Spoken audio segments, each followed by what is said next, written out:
Baik, bismillahirrahmanirrahim. Assalamualaikum warahmatullahi wabarakatuh. Selamat sore dan salam sejahtera. Perkenalkan, nama saya Ahmad Saifuddin dengan NPM 21262011-651 dari kelas Teknik Industri Reguler Malam 21A tentang mata kuliah Statistika Industri.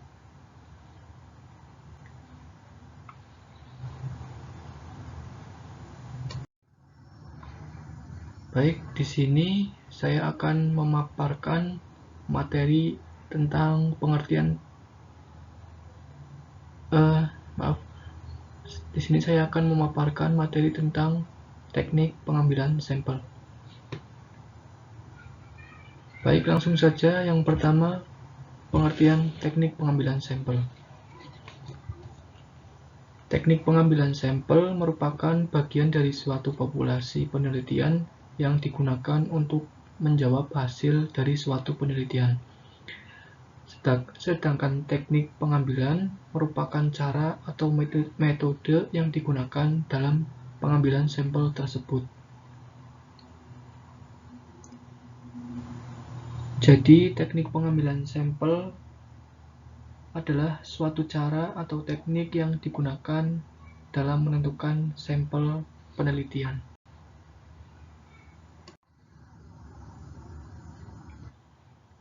Kemudian di sini ada jenis teknik penentuan sampel.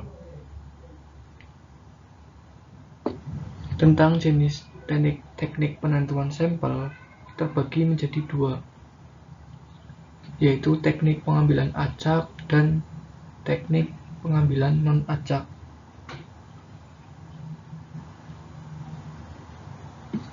Tentang teknik pengambilan acak, yang pertama yaitu teknik pengambilan acak sederhana atau simple random sampling. Simple random sampling ini melakukan pengambilan sampel secara acak melalui cara yang sederhana seperti pengundian atau menggunakan pendekatan bilangan acak. Kelebihan menggunakan metode ini yaitu dapat mengurangi bias atau kecenderungan berpihak pada anggota populasi tertentu dan dapat mengetahui adanya kesalahan baku atau standar error dalam penelitian. Sementara itu, kelemahannya yaitu jaminannya rendah dan bersifat representatif atau dapat mewakili populasi yang dituju. Contoh pengambilan sampel metode ini yaitu dibutuhkan 15 sampel dari populasi penelitian dengan jumlah 90 orang. Peneliti biasanya terlebih dahulu membuat undian untuk mendapatkan sampel pertama dari 90 populasi tersebut. Setelah sampel pertama didapatkan, nama yang terpilih sebagai sampel tersebut dikembalikan lagi agar populasi tetap utuh berjumlah 90 orang. Mengembalikan sampel terpilih memungkinkan responden akan tetap sama dengan responden yang sudah dipilih pertama. Hal ini dilakukan terus-menerus sampai 15 sampel terpenuhi. Kemudian yang berikutnya yaitu pengambilan sampel acak sistematis atau systematic random sampling.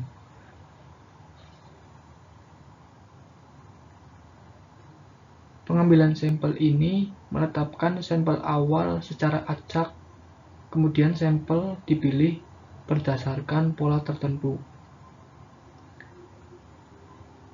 Pola umum dari teknik ini yaitu kelipatan dari jumlah anggota populasi dengan jumlah sampel yang akan diambil. Misalnya, dari populasi dengan 40 orang yang akan masuk ke ruangan, setiap urutan dari kelipatan 4 akan diambil sebagai sampel artinya orang keempat, kemudian kelipatan 48, kemudian 12, 16, dan seterusnya. Kelebihan dari metode ini yaitu caranya lebih cepat, lebih mudah, dan lebih praktis. Untuk kekurangannya, kita tidak dapat memprediksi variasi dari populasi jika urutan yang dilakukan tidak sepenuhnya acak. Untuk yang berikutnya, yang ketiga, yaitu pengambilan sampel acak berstrata atau stratified random sampling. Teknik pengambilan sampel ini melakukan penentuan sampel penelitian dengan menetapkan pengelompokan anggota populasi dalam kelompok-kelompok tingkatan tertentu, seperti tingkat tinggi, sedang, dan rendah. Misalnya, penelitian masyarakat terhadap partisipasi pemilihan umum yang dikelompokkan berdasarkan usia pemilih. Tingkatan dari kelompok tersebut akan ditentukan dari usia yang paling rendah hingga yang paling tinggi atau sebaliknya. Kemudian yang keempat, pengambilan sampel acak berdasarkan area atau cluster random sampling. Nah, teknik ini menentukan sampel berdasarkan kelompok wilayah.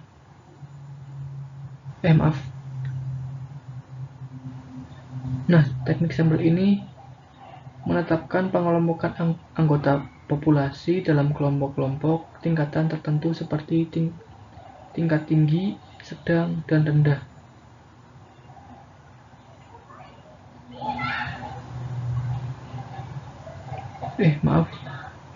Salah.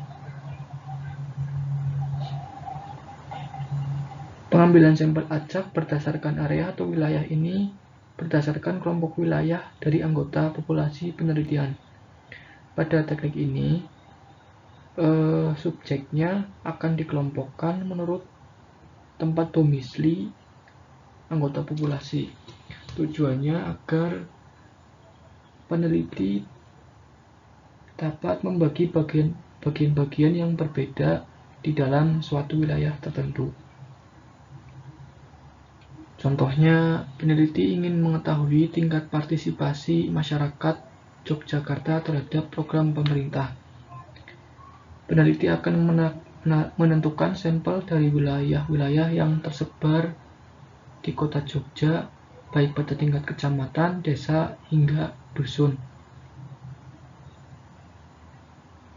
Kemudian yang terakhir yaitu area sampling atau sampel wilayah bertingkat. Dalam metode ini, area sampel wilayah atau multi-stage sampling menggunakan metode sampling atau berstage melalui wilayah-wilayah tertentu.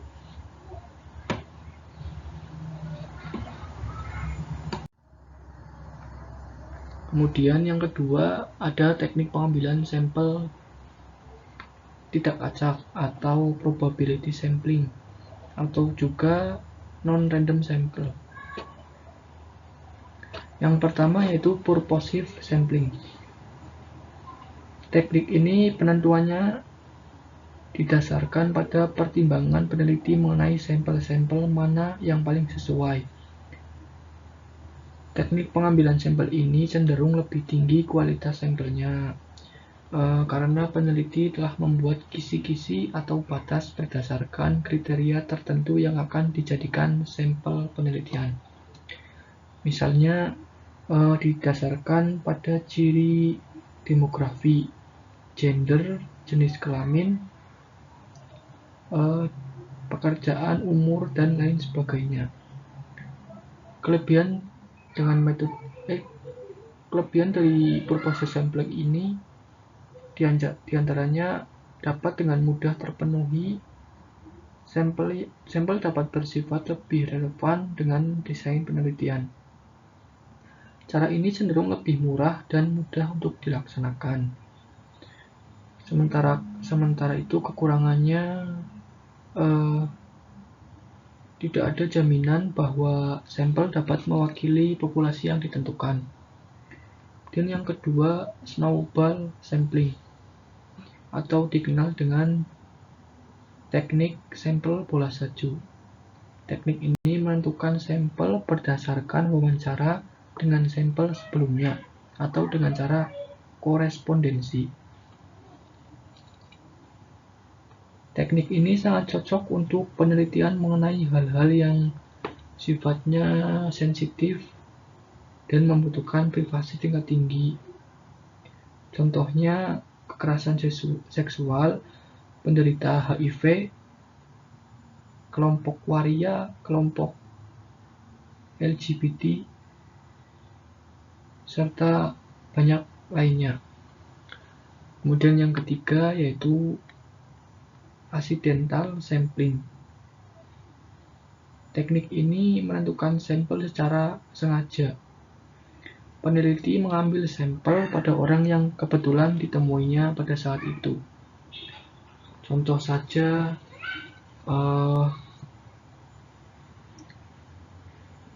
peneliti melakukan populasi pelanggan toko A. Nah, peneliti cukup menunggu di depan toko A saja, lalu melakukan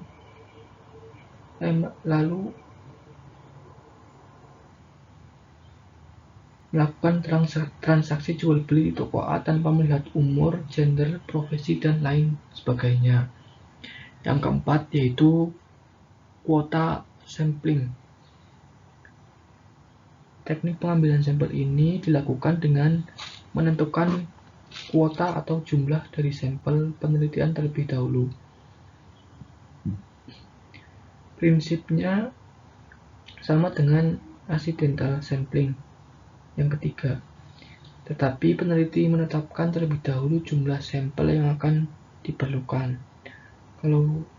Kalau contohnya, peneliti menetapkan penelitian dilakukan secara hari selama 1 minggu dengan menetapkan jumlah sampel penelitian sebanyak 100 orang. Apabila peneliti pada hari itu telah memenuhi kuota, maka selesai tugas penelitian untuk mencari sampel penelitian. Kelebihan menggunakan kuota sampling yaitu sifatnya praktis karena sampel diketahui sebelumnya. Kalaupun kekurangannya, penelitian yang cenderung cukup tinggi dapat terjadi. Kemudian yang kelima, teknik sampel jauh. Nah, teknik sampel jauh, penentuan sampelnya bila semua anggota populasi digunakan sebagai sampel. Jenuh bukan jauh.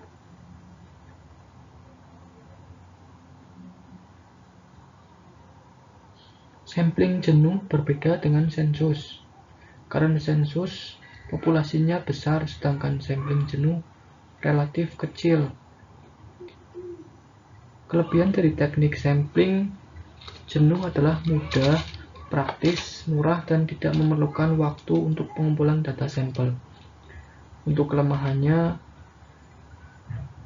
tidak cocok untuk populasi dengan anggotanya yang besar, sehingga hanya cocok untuk kelompok yang kecil. Contoh, misal akan diteliti sebuah kinerja guru di salah satu sekolah swasta di Yogyakarta. Karena jumlah gurunya hanya 35 orang, maka seluruh guru dijadikan sampel. Kemudian yang terakhir yaitu sampling sistematis atau systematic sampling. Teknik sampel sistematis ini merupakan sampling yang menggunakan nomor urut dari populasi, baik yang berdasarkan nomor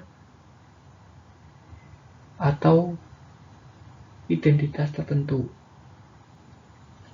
Contohnya dengan mengambil sampel dari populasi karyawan yang berjumlah 125 orang.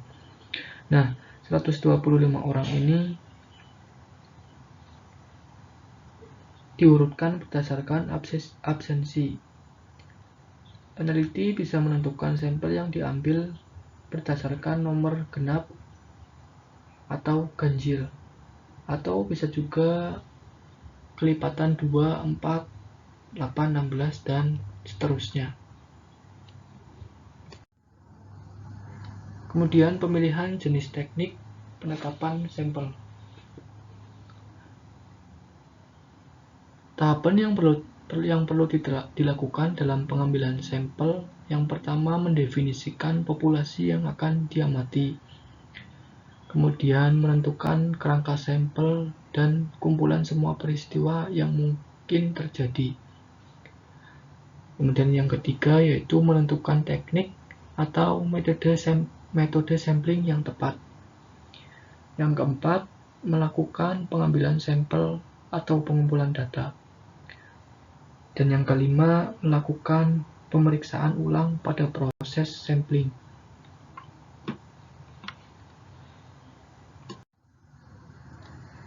Kemudian tujuan teknik pengambilan sampel.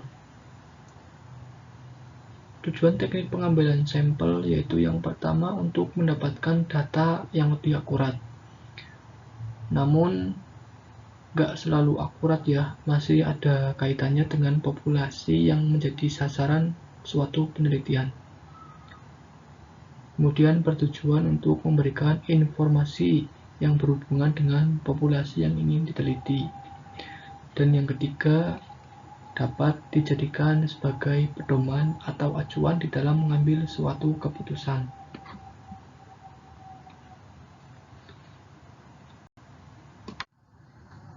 Baik, mungkin cukup sekian presentasi singkat dari saya. Mohon maaf jika banyak kekurangan dan banyak kesalahan. Akhir kata saya ucapkan wassalamualaikum warahmatullahi wabarakatuh.